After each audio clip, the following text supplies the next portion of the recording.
what's up you guys? Today we are doing a continuation of my last video where I read 5-star reviews of my least favourite books. Today we are reading 1-star reviews of my favourite books, and I have chose 3 kind of interesting books today.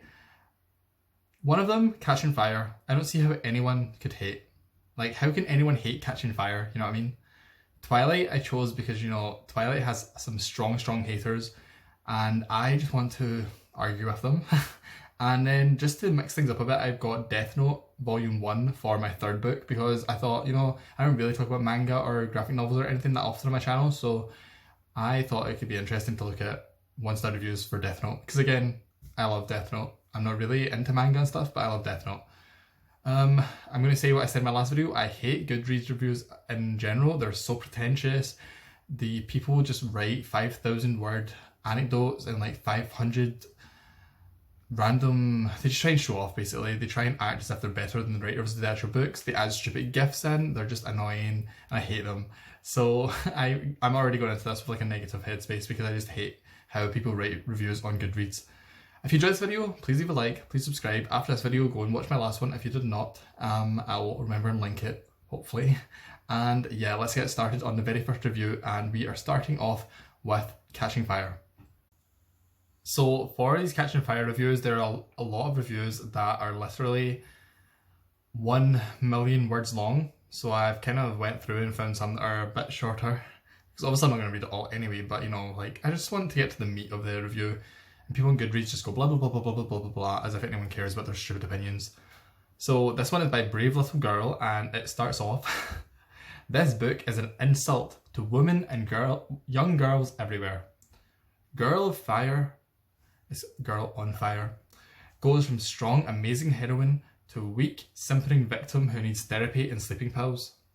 Yeah, she's just been through the most traumatic experience possible. She's literally had to kill people and fight to survive in the Hunger Games. What do you expect? I agree with some of the other reviewers that say Katniss transformed from the strong girl character she was in the first book into a useless, vulnerable girl who suddenly needs men, Gale, Peeta, Haymitch and even Cinna, to help her through just about every step of the book.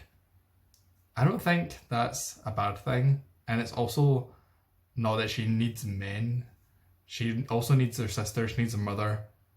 Like, she just depends on everyone because she's been through a very traumatic experience. I'd like to see you, whatever your name is, go through this same experience. Whether she's crying over Gale, sleeping next to Peeta to deal with nightmares, she's absolutely no different than every other typical domesticated American girl out there right now that have poor role models. Literally, the men are carrying her, crutches for her, holding her through everything. They are the heroes in the book as they find ways to rebel, be strong and problem solve through adversity. Okay, again, she's been through the Hunger Games. It's very traumatic. Like, and also, she's not only surrounded by men, she's surrounded by Joanna, who is a very, very strong woman and a very vital part of the rebellion. There is Wyrus. She's a bit cuckoo, but you know, she was in on it. She knew what she was doing. Mags sacrificed herself for the greater good.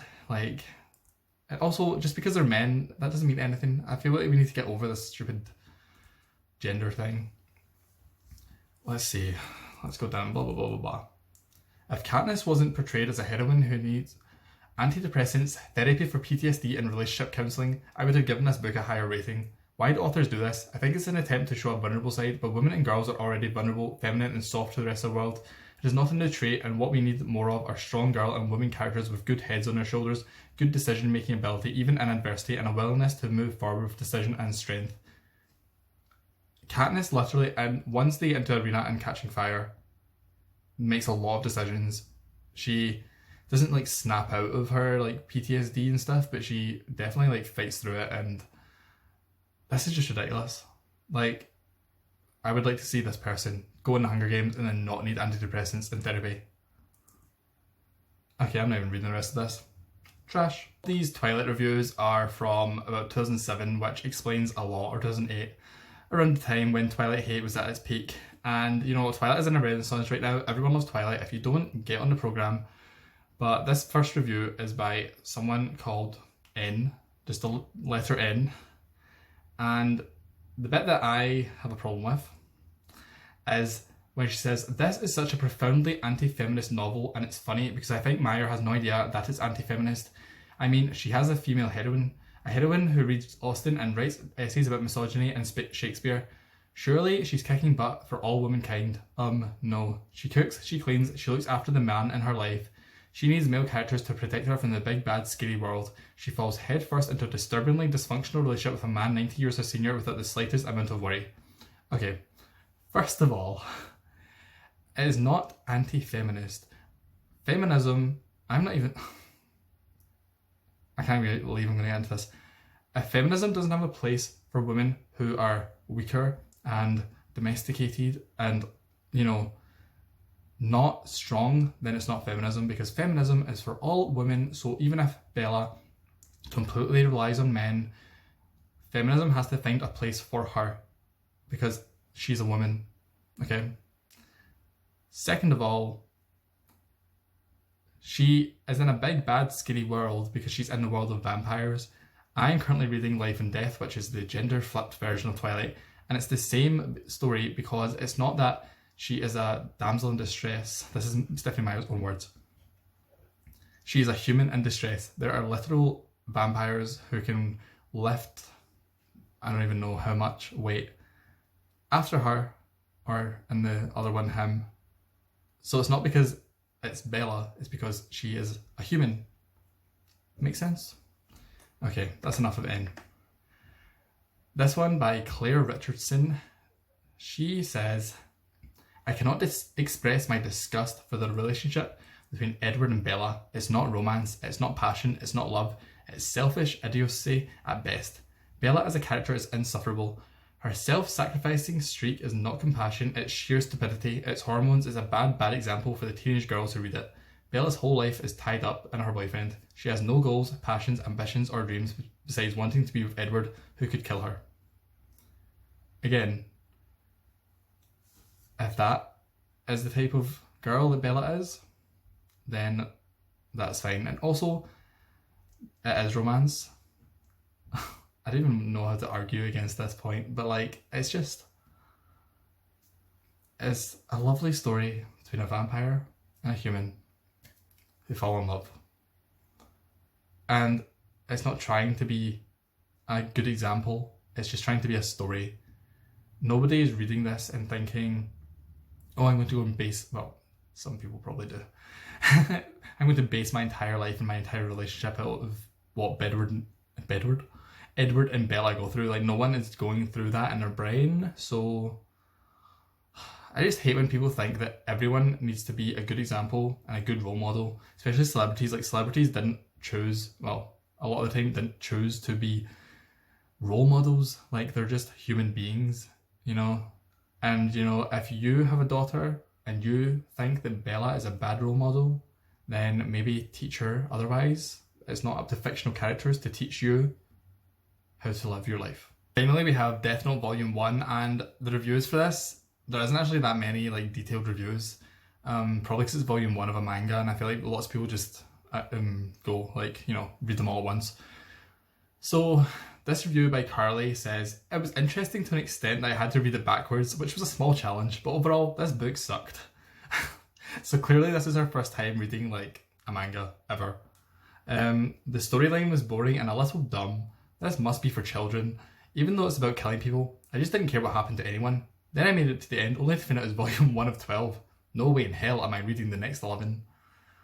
So you really can't base your entire opinion on something and the characters and what happens to the characters out of Volume 1 of a manga. That's just not how it works. So clearly this person has never read a manga before. Also, the thing about reading it backwards, okay, that was funny. Next, we have Ben, who actually wrote a very long thing. He says a review for the entire 12-volume series. And he starts off, "In Japanese, the word note actually means notebook. So this series could be more accurately called the Notebook of Death." Yeah, Ben, that's what it is. It's a notebook of death. It's the Death Note. Why did he feel the need to kind of explain that? That is the death. Okay, I don't believe in mansplaining and all this like divisive language. However, that was the definition of mansplaining, or like not even mansplaining. That would be like Western splaining. Like in Japanese, yeah, we know it's a notebook. That's Western splaining. I'm gonna add that to Urban Dictionary. Western splaining. That was so annoying. He also continues, almost none of the characters are very identifiable with. I would hope not. With the villain of this piece being a cold megalomaniacal, oh my god, I can't read at all, sociopath, blah blah blah. While on the other side we have some emo guy with severe social problems and an obsessive compulsive disorder. It is very difficult to really care much about the story when you're not keen on any of the characters. The whole appeal of Light is that he is the bad guy and you're following the bad guy essentially, and getting into the mind of a sociopath. That is kind of the point. You're not supposed to identify with him. Like if you identified with Light, that would be pretty scary. And to call L an emo guy with severe social problems and OCD, I mean, it's not wrong, but like, he's a lovable character. I don't understand the issue with that. So yeah. Oh well. This doesn't really offend me, to be honest. That was just kind of funny. Finally, by Rebecca. She starts off with the very, very deep sentence. Meh. After all the hoopla I got from teens and librarians, I was expecting more. I was really annoyed by Light's moral absolutism, which made it hard to care about him as a protagonist. I understand that the series gets more complex as it develops, but I wasn't sufficiently interested to continue. So there you go. Again, you cannot judge an entire character of a 12-volume manga series from volume 1. That's just not how manga and stuff works. You would never read the first 3 chapters of a book and then pretend that you understand the characters. You just wouldn't do that. So you wouldn't do the same with manga. So Rebecca, your opinion is invalid. Sorry. Okay, you guys, that was me reading the 1-star reviews for my favourite, or some of my favourite books. I was going to go for some other like favourites, and like The Lathe of Heaven I was going to do, but then I thought, you know, a lot of viewers probably don't even know what that is. So I went for ones that I feel like people actually know what it is. And I mean, Twilight is such an easy target, you know, but like right now, I feel like everyone is just coming back to Twilight. Everyone's in a Twilight mood, and I appreciate that. And Catching Fire, I cannot believe that anyone would give 1 star to Catching Fire. It just doesn't make sense. Like, it doesn't make sense to me that anyone could ever do that. If you enjoyed this video, please leave a like, please subscribe, let me know your thoughts down below. I know every single person on this entire website has read Twilight and Catching Fire, so give me your thoughts down below if you agree with these people, which I highly, highly doubt anyone agrees with these people. Let me know down below, and I will see you in my next video.